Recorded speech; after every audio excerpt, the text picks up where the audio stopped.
लोकसभा चुनाव को लेकर चुनावी सरगर्मियां तेज हो चुकी हैं। बीजेपी हरियाणा के स्टार प्रचारक हरियाणा के कृषि मंत्री कंवरपाल गुर्जर भी जोरों शोरों के साथ चुनावी मैदान में उतर चुके हैं। मीडिया से बात करते हुए कृषि मंत्री कंवरपाल ने कहा कि बहुत बड़ी संख्या में युवाओं ने बाइक रैली में हिस्सा लिया, जिससे लोगों के उत्साह का पता चल रहा है। कंवरपाल गुर्जर ने कांग्रेस पर निशाना साधते हुए कहा कि कांग्रेस आरक्षण और संविधान के नाम पर जनता को बहकाने का काम कर रही है।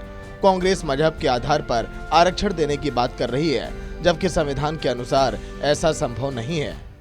देखिए, वो जिस प्रकार से बात कह रही कि भाई हम मजहब के आधार पर आरक्षण देंगे, तो मजहब के आधार पर आरक्षण देने का प्रावधान संविधान में है नहीं। ये इसकी व्याख्या सुप्रीम कोर्ट ने कर दी कि आप दे नहीं सकते, लेकिन वो कह रहे हैं कि हम संविधान को बदल देंगे।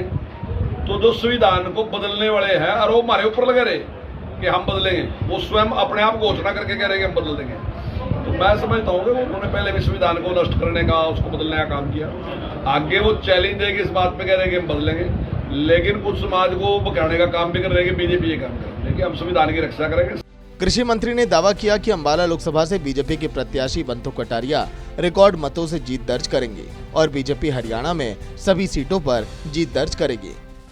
देखिए, बहुत ही जबरदस्त सम्मेलन रहा। जिस प्रकार से मोटरसाइकिलों कारों के जुलूस में लेके आए हमें, और जिस प्रकार से बहुत बड़ी संख्या में यहाँ लोग इकट्ठे, तो मैं दावे के साथ कह सकता हूँ कि ये लोग सब सक्रिय रूप से जिस प्रकार से अपना सहयोग से समर्थन आशीर्वाद देंगे, और निश्चित तौर से यहाँ पे श्रीमती बंटू कटारिया बहुत बड़े बहुमत से चुनाव जीतेंगे।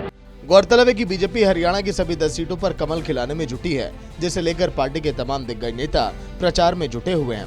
अब देखना यह है कि उनकी मेहनत कितना रंग लाती है। सूर्या समाचार के लिए यमुनानगर से सुनील कुमार की रिपोर्ट।